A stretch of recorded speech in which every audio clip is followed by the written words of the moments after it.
আসসালামু আলাইকুম বন্ধুরা, আকসাস কিচেনে আপনাদেরকে স্বাগত জানাই। ফ্রেঞ্চ ফ্রাইয়ের রেসিপি নিয়ে চলে এসেছি।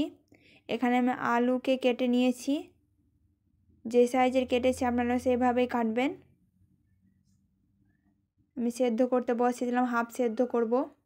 নিয়েছি এখানে 2 চামচ কর্নফ্লাওয়ার, 2 চামচ নিয়েছি বেসন।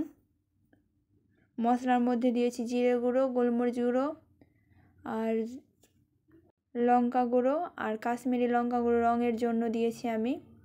ভালো করে মিক্স করে নিব। এখানে আমার আলু সেদ্ধ হয়ে গেছে, জল ঝরিয়ে নেব।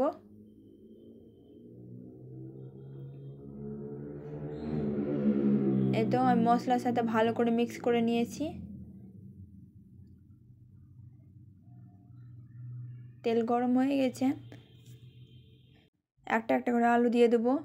লো হিটে ভালো করে ভাজবো, ভেতরটাও তাহলে সেদ্ধ হয়ে যাবে। এই তো ভাজা হয়ে গেছে, তুলে নেব। গরম গরম ফ্রেঞ্চ ফ্রাই রেডি। সসের সাথে গরম গরম পরিবেশন করলাম। বিকেলের নাস্তায় দারুণ একটা রেসিপি, বাড়িতে তৈরি করে দেখবেন।